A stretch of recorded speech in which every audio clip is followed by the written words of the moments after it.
இருக்கக்கூடிய முதலமைச்சர் அவருக்கு ஒரு மொழியே உருப்படியா வராது, அதுல கணக்கும் வராது.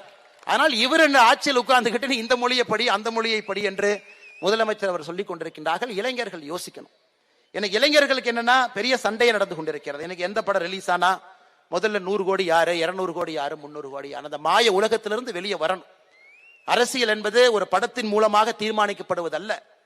ஒரு படத்துல ஒருத்தர் நடிக்கிறாங்கன்னா அதுல ரீடேக் எடுத்துக்கலாங்க ஐயா, ரீடேக் எடுத்துக்கலாம். வில்லனுக்கு தான் அடி உழுவும், ஹீரோக்கு எப்பவும் அடி உழுகாது. ஆனா நிஜ வாழ்க்கை என்பது அப்படி இல்லை.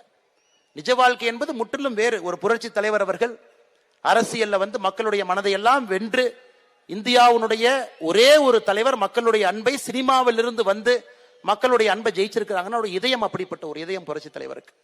இன்னைக்கு நம்முடைய இளைஞர் அவர்கள் நீங்க அரசியல்ல எல்லோருக்கும் வாய்ப்பு கொடுக்கும் பொழுது யோசிச்சு கொடுங்க. நான் எந்த தலைவரையும் தவறா சொல்ல, இது முக்கியமான தேர்தல், இது எக்ஸ்பெரிமெண்டேஷன் தேர்தல் அல்ல. இவருக்கு போட்டு பார்க்கலாமா, சரி புதுசா ஒருத்தருக்கு போட்டு பார்ப்போம் என்ன நடக்குதுன்னு பார்ப்போம். ஐயா அதுக்கான தேர்தல் இது இல்ல. திராவிட முன்னேற்ற கழகத்தினுடைய ஆட்சியை அகற்ற வேண்டும் என்று முடிவு செய்த பிறகு அங்க பிங்கி பாங்கி போடுறதுக்கெல்லாம் வேலையே இல்லைங்க.